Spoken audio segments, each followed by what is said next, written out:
Bible గ్రంథములో పరమగీత గ్రంథము మొదటి అధ్యాయము 14వ వచనమును చదువుకుందాం. నాకు నా ప్రియుడు ఎన్నిది కాదు కర్పూరపు పువ్వుతులలో సమానుడు. నాకు నా ప్రియుడు ఏంగేది ద్రాక్షావనములోని కర్పూరపు పూగొత్తులతో సమానుడు. హల్లెలూయా హల్లెలూయా. వాక్యమును నేను పెద్దగా కాలేదు, చాలా ఆలోచనలతో ఈ వారం అంతా నేను గడిపేశాను. ప్రభు కృపను బట్టి మధ్యాహ్న కాల సమయంలో కొద్ది సమయం ఈ మాటలు చెప్పాలని ప్రేరేపించబడి నేను ధ్యానం చేసి వచ్చాను. కాబట్టి ఒకవేళ నా మాటల్లో దోషం ఉన్నా, నా మాటల్లో బలహీనత ఏదైనా కనబడి నన్ను దయచేసి క్షమించేసండి. వాక్యములోనికి వెళదాం. నాకు నా ప్రియుడు ఏంగేది ద్రాక్షావనములోని కర్పూరపు పూగొత్తులతో సమానుడు. హల్లెలూయా. ఇక్కడ మీరు మాటను గమనిస్తే నాకు నా ప్రియుడు అని మనం ఆగాలి. నేను చెప్పే ప్రతి ప్రసంగం ఎలా చేయాలో కూడా మీకు అర్థమైపోతుంది తెలుసా. నాకు నా ప్రియుడు అంటే మీరు ఆలోచించండి, సంఘము లేదంటే విశ్వాసి తన ప్రియుడు ఎటువంటి వాడో ఒక ఎక్స్పీరియన్స్ తో చెబుతుందన్నమాట. అంటే అనుభవించి చెబుతుందన్నమాట. అంతేనా? ఫలానా హోటల్లో బిర్యానీ చాలా టేస్ట్గా ఉంటుందన్నా అంటే ఎలా తెలుస్తుంది మనకు? మనం వెళ్ళి తింటాం, ఎక్స్పీరియన్స్ అన్నమాట. చాలా బాగుంటుంది. మా చిన్నతనంలో విశాఖపట్నం సిప్యాడ్ రోడ్లోకి వెళ్ళేటప్పుడు అక్కడ ఒక పూరీ షాప్ ఉండేది. పూరీలే అమ్ముతాడు, ఇంకేం అమ్ముడు. Puri and tea. పూరీ ఎంతే ఉంటుంది, ₹10 ఒకటి పూరి. ఆ పూరికి అతను చేసే కూర ఎంత టేస్ట్గా ఉంటుందంటే విశాఖపట్నం దాదాపు గాజువాక వరకు అందరూ అక్కడికి వచ్చి తింటారు. అక్కడికి వచ్చి తిన్నవారు ఎవరైనా సరే ఆ పూరి గురించి చెప్పడం మానరు. నేను ఒక్కోసారి ఆలోచిస్తుంటాను, పూరి గురించే ఇలా అంత ఇదిగా చెప్తున్నప్పుడు యేసు ప్రభువుని అనుభవించినటువంటి మనము మన యేసు ప్రభువుని గురించి ఎందుకు చెప్పకూడదు? మీరు ఆలోచించండి. అంటే ఒక ఎక్స్పీరియన్స్ దేవునితో ఉంటేనే కదా నా దేవుడు ఇటువంటి వాడని చెప్పగలుగుతాం. అవునా? యోబు భక్తుడు అన్నాడు, నా విమోచకుడు సజీవుడనియు నేను ఎరుగుదును అన్నాడు. నా విమోచకుడు సజీవుడనియు నేను ఎరుగుదును అన్నాడు. మనము యేసు ప్రభువుని గురించి తెలుసుకోకపోతే ఆయన ప్రకటించలేం. యేసు ప్రభువు ఎటువంటి వారో మనం తెలుసుకోకపోతే ఆయన ఆరాధించలేం. యేసుని ఎంత తెలుసుకుంటే అంతగా ఆయనకు దగ్గర అవుతాం. యేసు ప్రభుని ఎంతగా తెలుసుకుంటే అంతగా ఆయన ఆరాధించగలుగుతాం. యేసు ప్రభుని ఎంతగా తెలుసుకుంటే అంతగా ఆయన ప్రకటించగలుగుతాం. ఏమీ తెలియకపోతే ఏమీ ప్రకటించలేవు, ఏమీ తెలియకపోతే ఏమి ఆరాధించలేవు. కాబట్టి ప్రతి విశ్వాసి కూడా దేవుని గురించి ఎక్స్పీరియన్స్ ఉండాలి. అనుభవపూర్వకంగా ఆయన గురించి తెలుసుకోవాలి, ఆయన అనుభవించాలి. రుచి చూచి ఎరుగుడి అని బైబిల్ చెబుతుంది. యెహోవా ఉత్తముడని రుచి చూచి ఎరుగుడు. అన్ని దేవుడిలాగా మన దేవుడు కాదు. మన దేవుడు ఏమంటున్నాడంటే రుచి చూడు ముందు అని అంటున్నాడు. హల్లెలూయా.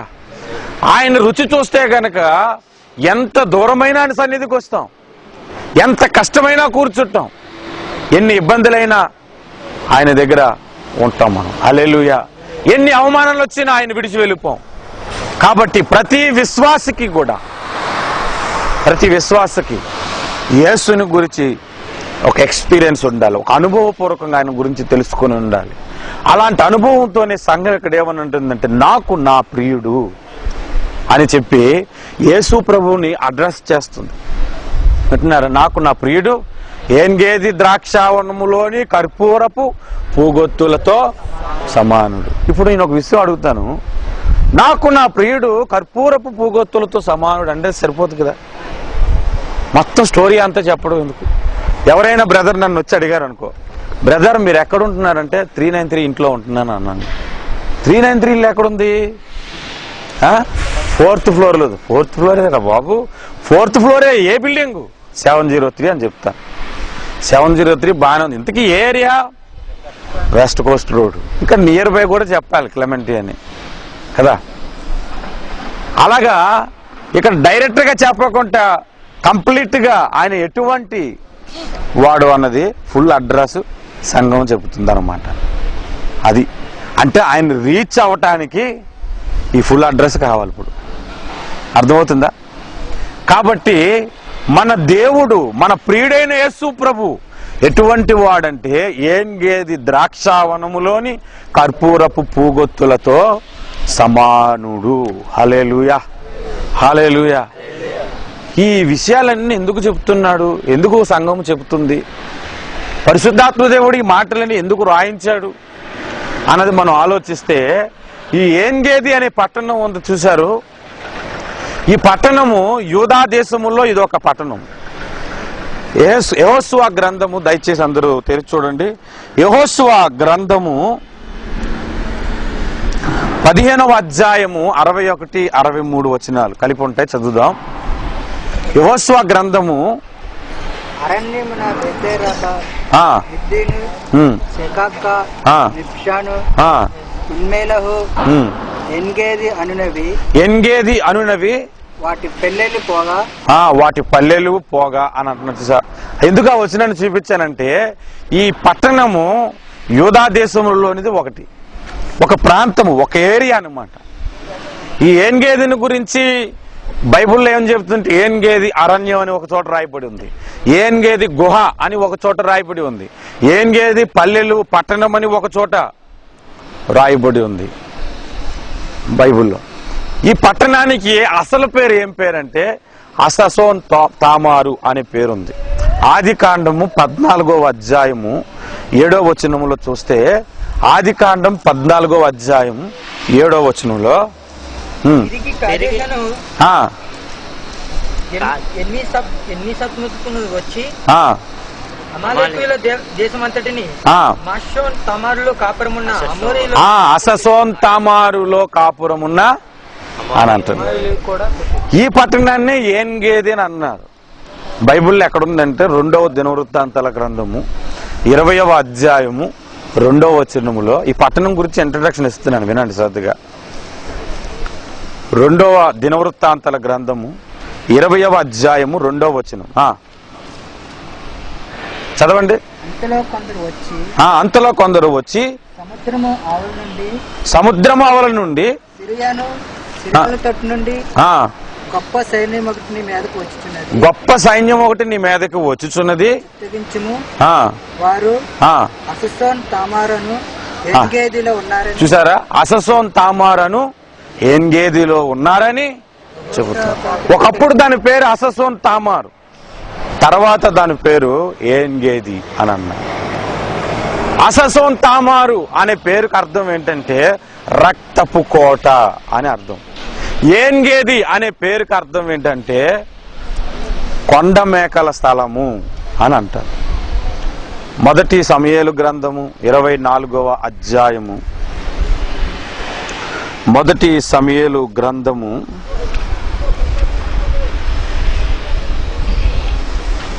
24వ అధ్యాయము 2వ వచనం, 1-2 కలిపి చదువుదాం. 1-2 కలిపి. సౌలు ఫిలిస్తీయులను తరుముట మాని తిరిగి రాగా దావీదు ఎన్గేది అరణ్యమందున్నాడని అతనికి వర్తమానం వచ్చెను. అప్పుడు సౌలు ఇశ్రాయేలీలందరిలో నుండి 3000 మందిని ఏర్పాటు చేసుకుని కొండ మేకలకు వాసములకు శిలా పర్వతముల మీద దావీదును, చూసారా అక్కడ ఏమంటున్నాడు, కొండ మేకలకు నివాసమగు శిలా పర్వతం మీదకి వెళ్ళాడంట. ఆయన ఎక్కడున్నాడని వార్త వచ్చింది, ఎన్గేది అరణ్యంలో. మరి ఈయన ఎక్కడికి వెళ్ళాలి, అక్కడికే వెళ్ళాడు. కానీ దాని అర్థం ఏంటంటే, దాని అర్థం రాయబడింది అనమాట అక్కడ, కొండ మేకలకు స్థలము, గొర్రెల మందకుండి స్థలం. ఈ ఏన్గేది పట్టణంలో సమృద్ధిగా ఆహారం ఉంటది, సమృద్ధిగా ఒక ఏరు పారుతుంది, అందులో సమృద్ధిగా చేపలు దొరుకుతాయి. ఏన్గేది అరణ్యంలో ఎంత సమృద్ధి ఉందంటే సమృద్ధిగా ద్రాక్ష తోటలు ఉన్నాయి. ఏన్గేది ద్రాక్ష తోటలోని కర్పూరపు అని అన్నారు కదా, ఎంతో సమృద్ధి ఆ ప్రాంతంలో ఉంది. ఈ ఏన్గేది పట్టణము మన ప్రభువైన యేసుక్రీస్తుకు పోలిక. ఎలాగూ అంటే నేను ఒక కారణాన్ని చెబుతాను, మీరు వినండి. కీసు కుమారుడైన సౌలు ఇశ్రాయేలీలకు మొదటి రాజు. ఇశ్రాయేలీలకు మొదటి రాజు అయిన ఈ సౌలుకి దావీదుని చంపాలని కోరిక పుట్టింది. దావీదు మీద విపరీతమైన కోపం పెంచేసుకున్నాడు. కారణం ఏంటో తెలుసా? అసూయ. కారణం ఏంటంటే కేవలము అసూయ. బైబిల్ చెబుతుంది మొదటి సమూయేలు గ్రంథం 18వ అధ్యాయంలో 17వ అధ్యాయంలో గొలియాతును కొట్టాడు దావీదు గొలియాతును కొట్టి చంపేసినప్పుడు 18వ అధ్యాయానికి వస్తే స్త్రీలందరూ కూడా గానాలు చేస్తూ పాటలు పాడుతూ ఉన్నారంట. చూడండి, మొదటి సమూయేలు గ్రంథం 18వ అధ్యాయం 7 నుంచి చదువుదాం. ఆ స్త్రీలు గాన ప్రతిగానములు చేయొచ్చు వాయించుచు సౌలు వేల కొలదియు దావీదు 10,000 కొలదియు శత్రువులను హతము చేసెను అని వీళ్ళు పాడడం మొదలుపెట్టారు. ఆ తర్వాత ఆ మాటలు సౌలుకు ఇంపుగా నుండనందున బహు కోపము తెచ్చుకొని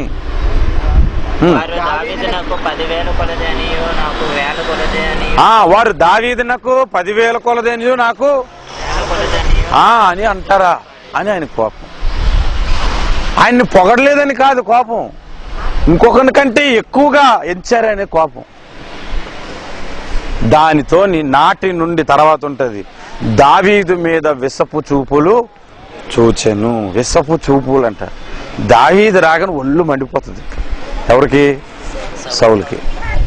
సడన్ గా వచ్చి దావీదు కూర్చున్నాడు అనుకో ప్రేయర్ మీటింగ్ లో, ప్రసంగం చేయడానికి సౌలు నించుంటే నచ్చదు. అక్కడ ఒళ్ళు మండిపోద్ది. ఈడొచ్చేసాడేంటా అనిపిస్తుంది అన్నమాట. ఎందుకు వచ్చి కూర్చున్నాడా అని. ప్రసంగం చేస్తూ ఉంటాడు కానీ చూపంతట్టే కొన్ని మాటలట్టే. అర్థమవుతుందని చెప్పిన పాయింట్. కేవలము అసూయ వలన ఈ సౌలు దావీదుని చంపాలనుకున్నాడు. దావీదు అనేవాడిని లేకుండా చేయాలనుకున్నాడు అసూయ వలన. నేను ఈ మాటలన్నీ చెబుతున్నాను, శ్రద్ధగా వినండి. బైబిల్ గ్రంథం చెబుతుంది అసూయ వలన చచ్చెదరు అని అంటున్నాడు. కొంతమంది రోగం వచ్చి చేస్తారు, కొంతమంది యాక్సిడెంట్లే చేస్తారు, కొంతమంది విషం తాగి చేస్తారు, కొంతమంది రకరకాలుగా చేస్తారు. అసూయతో కూడా చచ్చేవాళ్ళు ఉన్నారు. బైబిల్ చెప్తుంది అసూయ వలన చచ్చెదరు అన్నట్టు. అర్థమవుతుంది నేను చెప్పిన మాటలు. నేను ఎప్పుడో 2004లో ఒక కథ చెప్పాను. ఒక ముగ్గురు కూర్చొని ప్రార్థన చేసుకుంటున్నారు. ముగ్గురు బలంగా ప్రార్థన చేస్తున్నారు. భారతీయులు ఫారెన్ వెళ్ళాలని. ఒకడికేమో అమెరికా వెళ్ళాలి, ఒకడికి లండన్ వెళ్ళాలి, ఒకడికి ఆస్ట్రేలియా వెళ్ళాలి. ముగ్గురు ప్రార్థన చేస్తే దేవుడు గబ్రియల్ దూతను పంపించాడంట. అక్కడికి పంపించి, నా కుమారులారా, దేవుడు మీ ప్రార్థన ఆలకించాడు, మీ మనవులను మీ విజ్ఞాపనలను వినటానికి దేవుడు నన్ను పంపించాడు, మీ కోరికలు ఏంటనంటే, అందులో ఒకడు లేచి అడిగాడు, చెప్పాడంట, నేను యుఎస్ఏ వెళ్ళాలనుకుంటున్నానంటే, వెళ్ళిపోవాలా చుమ్ అని మాయమే వెళ్ళిపోయాడు. రెండోవాడు అన్నాడు, నేను లండన్ వెళ్ళాలనుకుంటున్నాను అని. సరే వెళ్ళిపోయాను చుమ్ అన్నాడు, మాయమైపోయాడు. మూడోవాడు కోపం వచ్చేసింది వీళ్ళిద్దరి మీద. నాకంటే ముందు వెళ్ళిపోయారు ఆ వీళ్ళు. వీడికి వెళ్ళాలనే కోరిక అంటే వాళ్ళు ముందు వెళ్ళిపోయారనే బాధ ఎక్కువైపోయింది. వాళ్ళు వెనక్కి వచ్చేయాలన్నారు. చుమ్ ఇద్దరు వచ్చేసారు. వచ్చేగానే ఏరా ఇప్పుడే వెళ్ళాం అప్పుడు వస్తా అంటే అంత ఏడ్చేరా మా మీద అంటే, నాకంటే ముందు ఎందుకు వెళ్తారా కొట్టుకుంటున్నాను ముగ్గురు. ఇప్పుడు గబ్రియల్ దూత మీరు ఏదో ఒకటి నిర్ణయించుకొని మరలా ప్రార్థన చేయండి అని చెప్పి వెళ్ళిపోయింది. అర్థమైందా? అసూయ వలన చచ్చెదరు అంట. మనోళ్ళు ఎదగనూరు అంట. ఏసన్న గారు చెప్పారు, మనోళ్ళు పీతలు అంటారు. పీతలన్నీ తీసుకొచ్చి ఒక బకెట్లో వేస్తే మూత పెట్టవసరం లేదు. ఎందుకంటే ఏదైనా ఒకటి పైకి ఎక్కుతుందంటే రెండో పీత వెళ్ళి దాన్ని లాగేద్దట్టొచ్చి.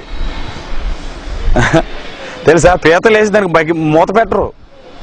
ఎందుకంటే రెండోది వచ్చి లాగేస్తుందంట. కొంతమంది ఎదగనూరు.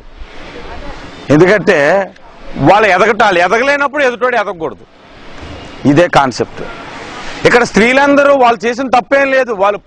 వాళ్ళేం చేస్తున్నారంటే దేవుడు గొప్ప కార్యం చేశాడని వాళ్ళు నిజంగా ఉన్నట్టుగానే పాటలు పాడుతున్నారు. ఉన్నట్లుగానే పాటలు పాడుతూ చెప్తున్నారు, దావీదు 10,000 కొలది, సౌలు 1000 కొలది అని అన్నదా. అనగానే సౌలుకి నచ్చలేదు. అప్పుడు నుండి చంపటానికి చూస్తూనే ఉన్నాడంట. మాకు చాలా కాలం క్రిందట విజయవాడలో బంధువులు ఉండేవారు. వాళ్ళకి ఒక బట్టల షాప్ ఉండేది. సరే ఒకరోజు నేను వాళ్ళ బట్టల షాప్ దగ్గరికి వెళ్ళినప్పుడు నాకు వరుసకు బాగా అవుతారు. అతను ఒక మాట చెప్తున్నాడు. ఎదురుగా ఉన్న షాపును చూపించి నాకు ఒక విషయం చెప్పాడు. మన ఏం చెప్పాడంటే, ఇతను ఆ షాపుకి ముందున అంత గ్లాసులతో చక్కగా డిజైన్ చేశాడని ఆ ఎదురుగా ఇంకొక షాప్ ఉంటుంది. అతన్ని చూసి ఇతను ఇంకా బాగా చేయాలని చెప్పి ఇంకా ఎక్కువ డబ్బులు ఖర్చు పెట్టి ఎక్కువగా లైటింగ్లు పెట్టించేశాడు. తర్వాత అతనేమో కారు కొనుక్కున్నాడంట. అతను చూసి ఇతను కారు కొనుక్కున్నాడు. అతనేమో ఆ షాప్ని ఇంకా పైకి ఇంకొక స్టోర్ వేయించాడంట. ఇతనేం చేసాడట 3 స్టోర్లు వేయించాడట. మనోడికి ఎదగాలనే కోరిక కాదు, ఎదుటోడి కంటే ఎక్కువ ఉండాలనే కోరిక. అమెరికా దేశంలో ఒక కథ చెప్తారు. ఆ కథ ఏంటంటే, ఒకడు రోజు ఎదుటోడి మీద ఏడుస్తూనే ఉన్నాడంట. ఏడుస్తూ ఉంటుంటే అతడు రోజు రోజుకి డెవలప్ అయిపోతున్నాడు. డెవలప్ అయిపోతే ఆయన ఒక రోజు స్కూటర్ కొనుక్కున్నాడంట. ఈయన రోజు సైకిల్ మీద వస్తూ ఆ స్కూటర్ వైపు చూసి గదిలోకి వెళ్ళి తలుపేసుకొని ప్రార్థన చేశాడట. ప్రభు, ఆడికి స్కూటర్ ఉంటే మరి నాకు కారు ఉండాలి.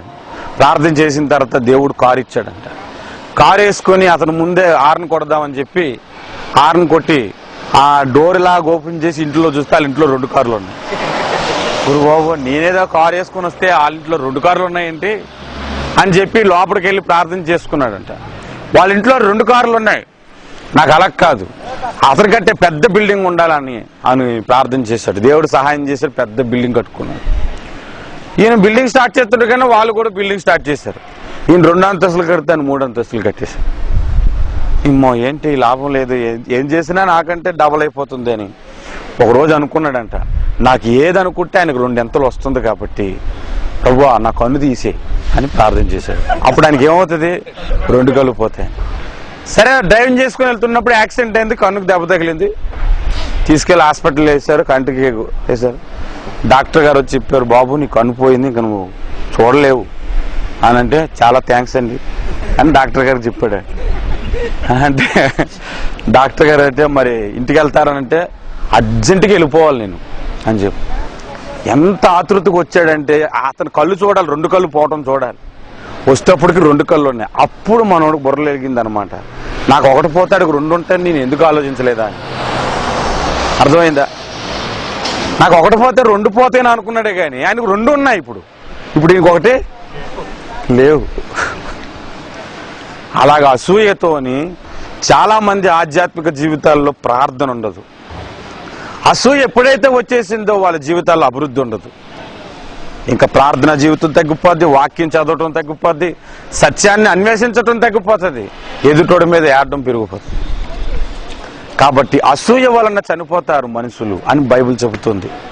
ఈ సౌలు అసూయ చేత దావీదును తరిమాడు. అసలు ఎక్కడ దావీదు ఉన్నాడని సంగతి తెలిస్తే అక్కడికి వెళ్ళిపోయాడు. అలాంటి సమయంలో దావీదు ఎక్కడ దాక్కున్నాడో తెలుసా? ఏన్గేది గుహలో దాక్కున్నాడు. దేవునికి స్తోత్రం కలుగును గాక. అది నేను చెబుతున్న పాయింట్. ఇప్పుడు మన ఆధ్యాత్మిక శత్రువు ఒకడు ఉన్నాడు, వాడికి మన మీద అసూయే. ఆ వాడెవరంటే సాతాను. వాడికి ఎందుకు అసూయ అంటే, వాడు కూర్చోవాలనుకున్న కుర్చీని దేవుడు మనకి ఇచ్చేస్తానన్నాడు. దేవునికి స్తోత్రం కలుగును గాక. హల్లెలూయా. యెషయా గ్రంథము 14వ అధ్యాయం 13వ వచనములో, యెషయా గ్రంథము 14వ అధ్యాయం 13వ వచనములో, నేను ఆకాశమునకెక్కిపోదును, దేవుని నక్షత్రములకు పైగా నా సింహాసనమును హెచ్చింతును. చాలు, నా సింహాసనమును హెచ్చింతును అని అన్నాడు. దేవుని సింహాసనము కంటే ఈయన సింహాసనాన్ని హెచ్చించాలనుకున్నాడు. మహోన్నతునితో సమానంగా ఏం చేసుకున్నాడు. అతను నన్ను సృష్టించాడే, అతని కింద నేను ఉండాలి, కానీ అతనితో సమానంగా నేను ఎలా ఉంటాను అని ఆలోచన లేదు. ఆ సింహాసనాన్ని హెచ్చించుకున్నాడంట దేవుడు. అందుకనే భూమి మీద తన సంఘాన్ని ఏర్పాటు చేసుకున్నప్పుడు సాతాన్ని బాధ పెట్టడానికి అదే సింహాసనాన్ని మనకి ఇస్తానని చెప్పాడు. ప్రకటన గ్రంథం 3వ అధ్యాయం 21వ వచనములో దేవుడు మాట్లాడుతున్నాడు. చూడండి, ప్రకటన గ్రంథం 3వ అధ్యాయం 21వ వచనములో బైబిల్ ఏం చెబుతుందో, జయించువానికి నేను జయించి నా తండ్రితో కూడా ఆయన సింహాసనమందు కూర్చుండి ఉన్న ప్రకారము జయించు వానిని నాతో కూడా నా సింహాసనమునందు కూర్చుండనిచ్చెదను. చూసారా, నేను జయించి నా తండ్రి సింహాసనంతో పాటు ఎలా కూర్చుని ఉన్నానో, జయించేవాడికి నాతో పాటు సింహాసనం మీద కూర్చుండనిత్తును అన్నాడు. దేవుడు మనకి సింహాసనం ఇవ్వాలని అనుకున్నప్పుడు అప్పుడు సైతాన్ ఏం చేస్తాడు? ఈ పీతలన్నీ మన డబ్బాలో వేసాం, ఇప్పుడు ఏం చేస్తుంది? ఒక పీత ఎక్కుతుంది, ఇప్పుడు ఏం చేస్తుంది? వెనకలు అవుతుంది కదా. ఇప్పుడు సైతాన్ ఏం చేస్తాడంటే ఆ సింహాసనమును చేరకుంటా మనల్ని ఆపుతుంటాడు. హల్లెలూయా. అర్థమవుతుందా? మనం బైబిల్లో మనం యేసన్ గారు రాసినటువంటి పాట పడతాం. ఆ పాట, సియోను శిఖరాగ్రము నీ సింహాసనమాయెనే, సియోను శిఖరాగ్రము నీ సింహాసనమాయెనే, సియోనులో నిన్ను చూడాలని ఆశతో ఉన్నాను నా యేసయ్యా, సియోనులో నిన్ను చూడాలని ఆశతో ఉన్నాను నా యేసయ్యా, నీకే వందనం, నీకే వందనం, నీకే వందనం, నీకే వందనం, నజరేయుడా నా యేసయ్యా, ఎన్ని యుగాలకైనా ఆరాధ్య దైవము నీవేనని గలమెత్తి నీ కీర్తినే చాటేదా, నజరేయుడా నా యేసయ్యా. హల్లెలూయా. ఒక సింపుల్ థింగ్ చెప్తున్నాను వినండి. దేవుడి దృష్టిలో భయంకరమైన పాపం ఏదంటే హెచ్చించుకోవడం. మీరు గుర్తుపెట్టుకోండి, వ్యభిచారం కాదు, దొంగతనం కాదు, మరే ఇతర పాపాలు కాదు, కానీ హెచ్చించుకోవడం దేవుని దృష్టిలో భయంకరమైన పాపం, భయంకరమైన పాపం. ఒకప్పుడు దేవుని సింహాసనం మీద కూర్చోవాలని సైతాను పడిపోయాడు. ఇప్పుడు అదే సింహాసనం మీద మనం కూర్చోవాలంటే దేవుడు పెట్టిన పద్ధతి ఏంటో తెలుసా? ఎంత తగ్గించుకుంటారో వాడిని సింహాసనం మీద కూర్చోపెడతానన్నాడు. హల్లెలూయా. అదే అన్నారు ప్రభు. మార్కు సువార్త 10వ అధ్యాయం మీరు అంతా చదువుకుంటూ వస్తే, యోహాను యాకోబు అక్కడికి యేసు ప్రభు దగ్గరికి వెళ్ళి, ప్రభువా నీ మహిమయందు నీ కుడి పక్కన ఒకడును ఎడం పక్కన ఒకడును కూర్చోవాలనుకుంటున్నాం అని అన్నా. అప్పుడు ప్రభు అన్నారు, కుడి పక్కన ఎడం పక్కన కూర్చోవటానికి నేను త్రాగు నీటిలో మీరు తాగేది మీరు తాగగలరా? నేను పొందు బాప్తిస్మము మీరు పొందగలరా అని అంటే, మేము పొందుతాం ప్రభువా అని అన్నారు. అది మీ వలన అయినా సరే మీరు నా పక్కన కూర్చోవటం జరగదు. అది తండ్రి ఎవరిని ఉద్దేశించాడో, ఎవరినైతే నిర్ణయించారో వారే నా పక్కన వచ్చి కూర్చుంటారు అని సంగతి చెప్పి ఒక ప్రాముఖ్యమైన పాట చెప్పాడు. అన్యజనులలో అనేకులు అధికారిగా ఉండాలని అనుకుంటారు, అలాగూ మీరు ఉండవద్దు. మీలో ఎవడైనా ప్రముఖుడై ఉండగోరిన ఎడల, మీలో ఎవడైనా అధికారిగా ఉండగోరిన ఎడల వాడందరికీ పరిచారకుడై ఉండవాలని, అందరికి పనిచేసేవాడుగా ఉండాలి. అందరికి అధికారిగా ఉండేవాడు ఉండకూడదు, పరిశీలలాగా ఉండకూడదు. పరిశీలట చిటికిన వేలుతోని ఒక చీపురు పొలం కూడా తీయరట, బైబిల్లో రాశాడు. చిటికిన వేలుతో చీపురు పొలం కూడా తీయరట. అధికారిగా ఉండాలనుకున్నవాడు అన్ని పనులు చేయాలి, అన్ని పనులు చేయాలి. ఒక చర్చిలో సేవకుడు పాస్టర్ గారు వాక్యము చెప్పింది అన్ని అయిపోయిన తర్వాత అందరికి ప్రార్థన చేసిన తర్వాత ఆ భోజనాలు చేస్తారు కదా, ఆ ఎంగిలు అన్ని తీసేస్తారట అసలు ఆయన భార్య పాస్టర్కి. మరి మనం ఎలా ఉండాలి? ఇంకా తగ్గించుకొని ఉండాలి. వారికి ఆ సింహాసనం మీద కూర్చోబెడు. మనం ఎంతగా తగ్గించుకుంటుంటామో వాడికి అంత కంటి చూపు ఎక్కిపోతుంటుంది. మనకు ఆ సింహాసనానికి దగ్గర అవుతున్నామంటే వాడు విషపు చూపులు మన వైపు చూస్తూ ఉంటుంటే ఏ విధంగా మన ఆధ్యాత్మిక జీవితాన్ని చంపేయాలా అని చూస్తాడనమాట. అలాంటప్పుడు మన ఆధ్యాత్మిక జీవితం చనిపోకుండా ఉండాలి అంటే క్రీస్తులో ఉండాలి. ఎంగేది ప్రియుడైన క్రీస్తులో మన ఆధ్యాత్మిక జీవితం ఉండాలి. హల్లెలూయా. మనుషుల అండర్లో ఉండకూడదు, క్రీస్తులో మన ఆధ్యాత్మిక జీవితం ఉండాలి. దేవునికి స్తోత్రం కలుగును గాక. హల్లెలూయా, హల్లెలూయా. మీరు ఒక మాట బైబిల్ గ్రంథంలో చూడండి. 1 సమూయేలు గ్రంథం 24వ అధ్యాయంలో మనం ఇందాక చదివే 1వ వచనం నుండి చదివితే సౌలు గురించి అక్కడ రాయబడి ఉంది. ఫిలిష్తీయులను తరుముట మాని తిరిగి రాగా దావీదు ఎన్గేది అరణ్యమందు ఉన్నాడని అతనికి వర్తమానం వచ్చెను. అప్పుడు సౌలు చూసారా, ఇశ్రాయేలందరిలో 3,000 మందిని ఏర్పాటు చేసుకొని దావీదుని చంపడానికి వచ్చాడు. మీరు వినండి, మనందరం క్రీస్తులో ఉన్నామంటే వాడికి నచ్చదు. మనందరం క్రీస్తులో ఉన్నామంటే వాడి సైన్యం అంతటిని తీసుకొచ్చి ఏ విధంగా మనల్ని చంపాలని చూస్తాడు. మీరు వినండి నా మాటలు శ్రద్ధగా. అక్కడికి వచ్చినప్పుడు వాడు ఏ విధంగా వస్తాడో కూడా నేను చెప్తాను చూడండి. వాడు కూడా ఒక ఆత్మే. వాడు వచ్చేటప్పుడు ఎలా వస్తాడు? ఏదేని తోటల్లోనికి వచ్చాడు. వాడు రావటానికి వాడికి శరీరం కావాలి కదా. అక్కడ ఉన్నవి ఇద్దరు ఆదాము అవ్వ. వాళ్ళిద్దరిలో ప్రవేశించడానికి అవకాశం లేదు. అప్పుడు ఎవరిలోకి రావాలి? అందుకని పాములోని దూరి వచ్చాడు. యోబుని శోధించడానికి వచ్చాడు. ఎవరు అవకాశం ఇవ్వలేదు, భార్య ఇచ్చింది అవకాశం. భార్యలో దూరి వచ్చాడు. అనేక విధాలుగా ఎవరో ఒకరిలో దూరి వాడు వస్తాడు. కుటుంబంలో కానీ, సంఘంలో కానీ, మరి ఎక్కడికైనా ఎవరో ఒకరి ద్వారా వాడు వస్తాడు. వాడు వచ్చినప్పుడు ఏం జరుగుతుందంటే మనల్ని చంపటానికి ఒక పథకం ప్రకారంగా వస్తాడు. మనం దేవుని సంఘంలోనే ఉన్నాం, యేసులోనే ఉన్నాం. మన ఆధ్యాత్మిక జీవితాన్ని చంపటానికి వాడు వస్తాడు. వచ్చినప్పుడు మనమేం చేయాలి అన్నది బైబిల్ అక్కడ మనకు నేర్పిస్తుంది. అక్కడ సౌలు దావీదుని చంపటానికి వచ్చినప్పుడు దావీదుతో ఉన్నవారు అందరూ దేవుడు గొప్ప కార్యం చేశాడు నీ పట్ల, నీ శత్రువుని నీకు ఈరోజు అప్పగిస్తున్నాడు, లేచి వెళ్ళి వాడు తల నరికేమని చెప్పారు. వాళ్ళు ప్రేరేపిస్తే దావీదు ఏం చేశాడో తెలుసా? చంపలే. అభిషేకం పొందిన వాడిని నేను ఎలాగంటాను? అసలు అంతమంది ప్రేరేపిస్తున్నా వారు పట్టించుకోలేదు. అక్కడికి వెళ్ళి సౌలుని క్షమించాననే సంగతి తెలుసుకోవటానికి ఆయన వస్త్రాన్ని మాత్రము కట్ చేశాడట.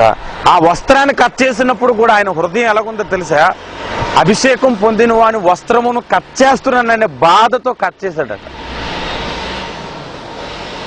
అంటే అపకారం చేయటానికి వచ్చిన వానికి ఉపకారం చేశాడు. ఇక సౌలు లేచిన తర్వాత దావీదు దూరం నుంచి సౌలుని పిలిచాడు. నా యజమానుడా, రాజా అని పిలిచి ఒక మాట చెప్పాడు. నన్ను నువ్వు చంపాలని వస్తున్నావు, ఏ కారణం చేత చంపాలనుకుంటున్నావో నాకు తెలియదు.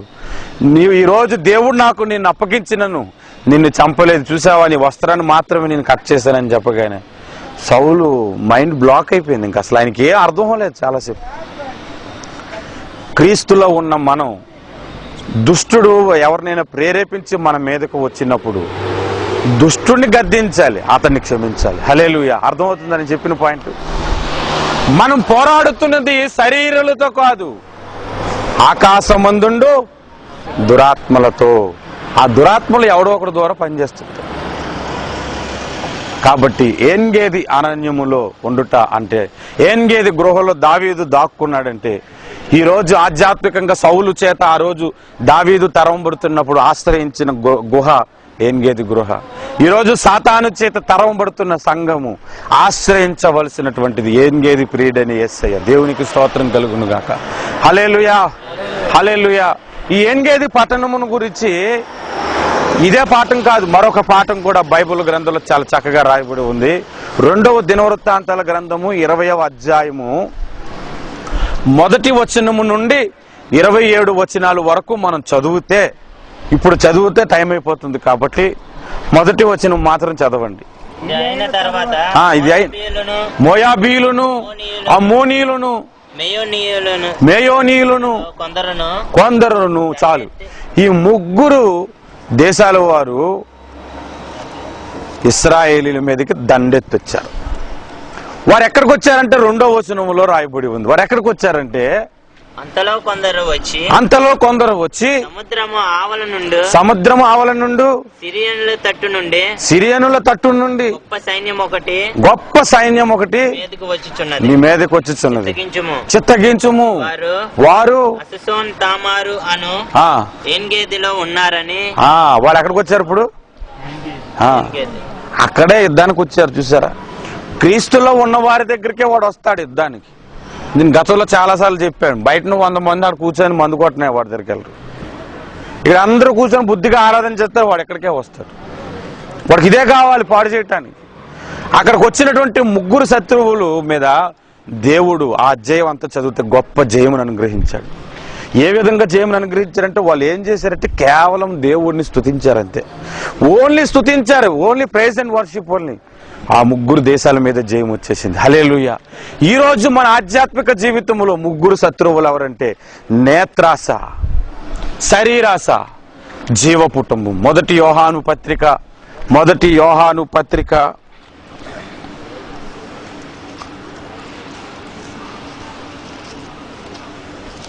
2వ అధ్యాయం 13వ వచనం. 2వ అధ్యాయం 15, 16, 17 వచనాలు చదవండి. ఈ లోకమునైనను లోకములో ఉన్న వాటినైనను ప్రేమింపకుడి. ఎవడైనను తండ్రి ప్రేమ వానిలో ఉండదు. లోకములో ఉన్నదంతయు అనగా శరీరాశ, నేత్రాశయు, జీవపుటము. ఈ 3 లోకంలో ఉన్నాయి. ఈ 3 విషయంలో చాలా జాగ్రత్త పడమంటున్నాడు. ఈ 3 జయించటానికి దేవుడు మనకు నేర్పిస్తుంది ఏంటంటే స్తుతి. హల్లెలూయా, హల్లెలూయా. స్తుతి ఆరాధన చేయాలి. దేవునికి స్తోత్రం కలుగు. జీవపుటం మనం జీవించటానికి కొన్ని అవసరం వస్తాయి. ఆ విధంగా సైతాను మన మీదకి యుద్ధానికి వచ్చినప్పుడు మనకి ఏది కావాలో అది తలంచుకుని ప్రభువుని స్తుతించడం మనకు వచ్చేస్తుంది. దేవునికి స్తోత్రం కలుగు. హల్లెలూయా, హల్లెలూయా. మన శరీరం అనేక రకాలుగా మనల్ని ప్రేరేపిస్తుంది పాపము చేయటానికి. అలాంటి సమయంలో స్తుతి చేయి, దేవుణ్ణి ఎక్కువగా ఆరాధించు, నీ శరీరాన్ని దేవుని కొరకు మలుచుకో. హల్లెలూయా. మన నేత్రాలను జాగ్రత్త చేసుకోవాలి. నేత్రాల గురించి నేను గడిచిన వారంలో కొద్ది సమయం చెప్పాను. ఇప్పుడు కూడా ఒక మాట చెప్తున్నాను, మీరు చూడండి. సర్వేంద్రియం నయనం ప్రధానం అన్నారు. సర్వేంద్రియం అంటే మొత్తం మనకు ఉన్నటువంటి జ్ఞానేంద్రియాలన్నిటిలో నయనం ప్రధానం. నయనం అంటే కన్నుని నయనం అంటారు. నయనం ప్రధానం. బైబిల్ గ్రంథం కూడా అదే చెబుతుంది. బైబిల్ ఏం చెబుతుంది? నీ దేహం అంతటిలో నీ దీపం ఏమిటంటే కన్ను అని చెప్పాడు. నీ కన్ను చెడినదైతే నీ దేహం అంతయు చెడినదైపోతుంది. కాబట్టి నేత్రాస, కంటికి కనిపించిందల్లా కోరుకోకూడదు. మనం ఎంత బాగా ఇల్లు కట్టుకున్నా పక్కోటి ఇల్లు కట్టుకోకుండా అది ఏమనిపిస్తుంది? అలా కట్టుకుంటే బాగుండి అనిపిస్తుంది మనకి కదా, అలాగే అనిపిస్తుంది మనకి. సరే, ఉన్నదాంతో తృప్తి పడాలి అనుకోవడమే నిజమైన భక్తి. కాగా అన్నపానములు కలిగి చెప్పాలి ఎవరైనా. 1 తిమోతి పత్రిక 6వ అధ్యాయం 6వ వచనములో రాయబడి ఉంది. 1 తిమోతి పత్రిక 6వ అధ్యాయము 6వ వచనములో దైవభక్తి గొప్ప లాభ సాధనమైనది. సంతృష్టి సహితమైన దైవభక్తి గొప్ప లాభ సాధనమైనది. సంతృప్తి ఉండాలంట భక్తి జీవితంలో. గొప్ప లాభ సాధనమై ఉన్నది. కాగా మనం ఈ లోకంలోనికి ఏది తేలేదు, దీనిలో నుంచి ఏమి పట్టుకొని పోము. కాబట్టి అన్న వస్త్రములు గలవారమై ఉండి వాటితో తృప్తి. తినడానికి తిండి, కట్టుకోవడానికి బట్ట, ఉండటానికి ఏదో ఒక ఇల్లు ఇచ్చాడు దేవుడు. దాన్ని బట్టి తృప్తి చెంది మన భక్తి జీవితం కొనసాగించాలి. కానీ ఇంకా ప్రార్థన చేస్తే ఇంకా పెద్ద బిల్డింగ్ వచ్చేస్తుంది, ఇంకా ప్రార్థన చేస్తే ఇంకా పెద్ద జీతం వచ్చేస్తుంది. వాటి గురించి మీరు ప్రయాసపడ అవసరం లేదు. బైబిల్ ఎక్కడ కూడా అలా చెప్పలేదు. ఇంకా సంపాదించి ఎంకరేజ్ చేయలేదు. ఉన్న దాంతో తృప్తి పడి ప్రభువుని ఆరాధించు అని బైబిల్ చెప్తుంది. పౌలు ఏం చెబుతున్నాడు? లేమిలోను కలిమిలోను ప్రభువుని ఆరాధించుట ఆయన నేర్చుకున్నాడు. కడుపు నిండా తిని ఉండుటకును ఆకలిగా ఉండుటకు నిన్ను అలవాటు చేసుకున్నాను అన్నాడు. అలా మనం అలవాటు చేసుకోవాలి. భక్తి జీవితంలో తృప్తి ఉండాలి మనకి. మనకు కలిగిన దాంతో తృప్తి కలిగి ఉంటే మనం చాలా సమాధానంగా, చాలా సంతోషంగా ఉంటాం. కొంతమందికి ఎంత సంపాదించినా తృప్తి ఉండదు. ఎంత సంపాదించు తృప్తే ఉండదు. పంజాబ్ దేశంలో ఒక కథ ఉంది. నేను ఇంతకుముందు ఒకసారి ఆ కథ గురించి చెప్పాను. ఒక అతను బయటను కూర్చొని ఒక సింగు కూర్చొని ఏడుస్తున్నాడండి. దారంట పోతున్న ఒక ముసలాయన అబ్బాయిని పలకరించాడు. ఏరా అబ్బాయి సింగ్, ఎందుకురా ఏడుస్తున్నావు అని అంటే, మా తాత చనిపోయాడండి, అది గుర్తుకొచ్చి ఏడుస్తున్నాను. మా తాత చనిపోతూ తన పేరున ఉన్న పొలం అంతా నా పేరున రాసేసాడండి అని ఆ పత్రాలు చూపించి ఏడుస్తుంది. మీ తాత నాకు మంచి ఫ్రెండేరా, అయినా మీ తాత పోయి 10 ఏళ్ళు అయింది కదా, ఇప్పుడు ఎందుకు ఏడుస్తున్నావు నువ్వు అని అంటే, సరే అండి అని చెప్పి కళ్ళు దూడ్చుకున్నాడంట. సరే బయలుదేరి వెళ్ళిపోతుండగా మరలా ఏడుపు మొదలు పెట్టాడు. ఏరా అబ్బాయి మరలా ఏడుస్తున్నావు ఏంటి సంగతేనంటే, మా నాన్న గుర్తుకొచ్చాడండి. మా నాన్న చనిపోతూ ఈ ఇల్లు నా పేరుని పెట్టేశాడు, ఇదిగోండి పత్రాలు అని చెప్పి. మీ నాన్న కూడా పోయి 2 ఏళ్ళు లేదు కదా నాయన, ఇప్పుడు ఎందుకు బాధపడి ఏం చేస్తాం అని అన్నాడు. సరే ఓదార్చి మరలా పెద్ద మనిషి వెళ్ళిపోబోతుంటే మరలా ఏడుపు మొదలు పెట్టాడు. మరలా ఏడుపు మొదలు పెడితే ఈసారి ఎందుకు ఏడుస్తున్నా అంటే, ఈసారి చచ్చిపోయి ఆశ్రయానికి ఎవరు లేరండి నాకు అని ఏడ్చేటాడు. అర్థమైందా? ఈసారి ఎవడైనా ఆశ్రయ చచ్చిపోవడానికి ఎవరు లేరట, అందుకు ఏడుస్తున్నాడు. కొంతమంది ఇదే, ఈ లోకంలోనికి ఏమీ తేలేదు, దేవుడు ఇచ్చాడు మనకి. ఈ లోకంలో నువ్వు పుట్టినప్పుడు ఏం తెచ్చావు? ఏమీ తేలేదు. ఈ రోజు నీకు సింగపూర్లో ఉద్యోగం, ఇండియాలో చెప్పుకోవడానికి మా అబ్బాయి సింగపూర్లో ఉన్నాడు అని చెప్తారు. సింగపూర్లో ఇక్కడ ఈ పని చేసినా మా అబ్బాయి సింగపూర్లో ఉన్నాడు అంటారు కదా. నెలకి 40,000 జీతం అండి. అమ్మా 40,000? ఇంత 40,000 జీతం దేవుడు మనకి ఇవ్వట్లేదు, ఇంకా మనకు కావాలి. ఇంకా చాలా విషయాల్లో నేను చెప్తున్నా, మనం ఆశించవచ్చు, తప్పు లేదు, కానీ అది మన భక్తి జీవితానికి డ్యామేజ్ కాకూడదు. వింటున్నారు అన్నమాట. నీ భక్తి జీవితానికి ఆటంకంగా లేనిది ఏదైనా సరే నువ్వు కోరుకో, ఎంతైనా కోరుకో. నీ భక్తి జీవితానికి అది ఆటంకం అయితే ఈవెన్ టీ అయినా సరే దాన్ని అసహించుకో. అర్థమవుతుందని చెప్తుంది. రోజు టీ తాగే అలవాటు ఉంది, టీ వల్లనే నీ ప్రార్థన జీవితం పాడైపోతుంది అనుకో, టీ మానేసి. నీ భక్తి జీవితానికి ఆటంకంగా లేనిది ఏదైనా సరే ఎంతైనా కోరుకో. నీ భక్తి జీవితానికి ఆటంకం అనుకుంటే అది చిన్న విషయమైనా చిన్న వస్తువైనా వదిలేసుకో. ఒక స్త్రీ నన్ను అడిగింది, పెంతుకోస్తోలు బంగారం పెట్టుకోరు కదా, ముక్కులుగా ఏం పెట్టుకోరు కదా, అలాగా అందరూ ఎందుకని ఉండరు, మేము చాలా ఇదిగా ఉంటాం అని అంటే, నేను చెప్పాను అసలు నువ్వెందుకు పెట్టుకోవడం మానేసావు అని అంటే, దేవుడికి సమర్పించు. ఎందుకు సమర్పించుకున్నావు తెలీదు. వాళ్ళ తాతలు వాళ్ళ పితరులు సమర్పించుకున్నారు కాబట్టి ఈమె కూడా ఎందుకు సమర్పించుకున్నారంటే, బంగారం మీద ఆశ పెట్టుకోకూడదు.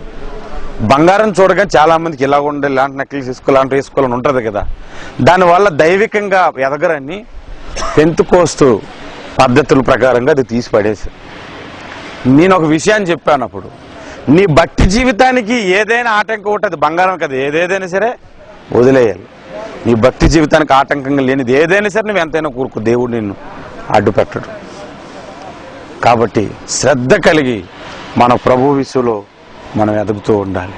మనం జయించవలసినటువంటి ప్రాముఖ్యమైన మన నేత్రాస, శరీరాస, జీవ కుటుంబమును మనం జయించాలి. దేవునికి స్తోత్రం కలుగును గాక. హల్లెలూయా. ఈ ఎన్గేదిలో ఉన్నటువంటి మరొక అనుభవం ఏంటంటే, యెహెజ్కేలు గ్రంథము 47వ అధ్యాయము, యెహెజ్కేలు గ్రంథం 47వ అధ్యాయము 9వ వచనం నుండి 12వ వచనం వరకు మనం చదివితే, కానీ చదవద్దు, 9వ వచనం మాత్రం చదువుదాం. 9వ వచనం చదివితే, గుమ్మపు ద్వారము కొలువుగా అది 8 మూరలై ఉండెను. దాని స్తంభములు 2 మూరలు, అవి గుమ్మపు ద్వారము మందిరపు దిక్కుగా చూచుచుండెను. ఏం చదువుతున్నావు? యెహెజ్కేలు గ్రంథం 47వ అధ్యాయం 47వ అధ్యాయం 9 వచనం చదవండి. యెహెజ్కేలు గ్రంథం 47. వచ్చి చోట్లనల్లా జలచరములన్నీ బ్రతుకును. ఈ నీళ్లు ఎక్కడికి వచ్చుట వలన ఆ నీరు మంచి నీళ్ళు అగు కనుక చేపల బహు విస్తారములగును. ఈ నది ఎక్కడికి పారునో అక్కడ సమస్తమును బ్రతుకును. ఇంకా మరియు దాని యొద్ద ఏన్గేది పట్టణం మొదలుకొని ఎనెగ్లా పట్టణము వరకు ఆ నది పారుతూనే ఉంది. అక్కడ విస్తారమైన చేపలు ఉన్నాయంట. ఆ తర్వాత వచనాలు చదివితే జాలర్లు అనేకులు వచ్చి వలలు వేసుకుంటారట. జాలర్లు అనేకులు వచ్చి విస్తారమైన చేపలు అక్కడ పడతారట, ఆ పట్టణం దగ్గర ఉన్న ఆ వాటర్లో. నేను ఒక విషయం చెప్తున్నాను, ఒకడు క్రీస్తులో ఉంటే వాడు మనుషులు పట్టు జాలరిగా ఉంటాడు. ఒకడు క్రీస్తులో ఉంటే అనేక ఆత్మలను సంపాదించుకుంటాడు. ఒకడు క్రీస్తులో ఉన్నాడనటానికి ప్రధానమైన గుర్తేంటి తెలుసా? సంఖలో బైబిల్ పెట్టుకుని తిరగటం కాదు. సంఖలో బైబిల్ పెట్టుకుని తిరగటం అందరూ క్రిస్టియన్స్ కాదు. నేను చెప్తున్నాను, అబ్రహాం లింకన్ గారు అమెరికా దేశానికి ప్రెసిడెంట్ అయిన తర్వాత ఆయన గురించి అనేకమైన నిందలేసి అనేక విధంగా మాట్లాడేవారట. మాట్లాడితే ఒకరోజు ఒక బహిరంగ మీటింగ్లో ఆయన మైకు పట్టుకొని ఒక విషయాన్ని అడిగాడు. నక్కకి తోక ఉంటది కదా, అది కూడా కాలే అనుకొని లెక్క పెడితే ఎన్ని కాళ్ళు ఉంటాయి అని అడిగాడు. నక్క తోక ఉంటది కదా, అది కూడా కాలే అనుకొని ఎన్ని కాళ్ళు ఉంటాయని లెక్క పెడితే ఎంత ఉంటాయి చెప్పండి మీరు?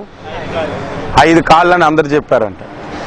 అలాగే చెప్పగానే అందరూ కాదు కాదు అనుకొని లెక్క పెడితే 5 అంటున్నారు, కానీ అనుకోవడం ఏంటి? అసలు ఉన్నది 4, దానికి ఉన్నది తోకే. నేను క్రైస్తవుడని నువ్వు అనుకున్నంత మాత్రాన నువ్వు క్రైస్తవుడు కాదు, క్రైస్తవుడులా జీవిస్తేనే క్రైస్తవుడు అని చెప్పాడు. దేవునికి స్తోత్రం కలుగును. హల్లెలూయా. నువ్వు క్రీస్తులో ఉండి సువార్త ప్రకటించకపోతే ఇంకెందుకు? బైబిల్ గ్రంథం చెబుతుంది, నా వెంబడి రా, నిన్ను మనుషుల పట్టు జాలరిగా చేస్తాను. దేవుడు మనలను రక్షణలోనికి నడిపించినప్పుడే ఏమని చెప్పాడు? మరి మన ఆత్మలు సంపాదించకపోతే, ఆత్మలు సంపాదించడానికి మనం ధన ఖర్చు పెట్టకపోతే, ఆత్మలు సంపాదించడానికి మనం ప్రోత్సాహంగా ఉండకపోతే నువ్వు క్రైస్తవుడు ఎందుకయ్యో? ప్రతి వారం వచ్చేసి బైబిల్ పట్టుకొని చక్కగా పాటలు పాడేసి అందరికి ప్రైజ్ లార్డ్ అనుకుని వెళ్ళిపోవడం. ఒకడు సువార్త చెప్పడం లేదు, దేవుని మాటలు ప్రకటించడం లేదు. అలా ప్రకటించడం నచ్చట్లేదు ఈ రోజుల్లో. మీరు శ్రద్ధగా వినండి, సువార్త ప్రకటిస్తేనే వాడు క్రైస్తవుడు అని బైబిల్ చెబుతుంది. అందుకే పౌలు అన్నాడు, అయ్యో నేను సువార్తను ప్రకటించని ఎడల నాకు శ్రమ. ఇప్పుడు మీరు చెప్పండి ఆ మాట, అందరూ చెప్పండి. నాకు చెప్పాలి మళ్ళీ, ఎవరికి శ్రమ? అందుకు సువార్త ప్రకటించండి. చెప్పటం రాదు, కనీసం ప్రేయర్ మీటింగ్ ఉందన్న రా అని చెప్పి తీసుకురండి.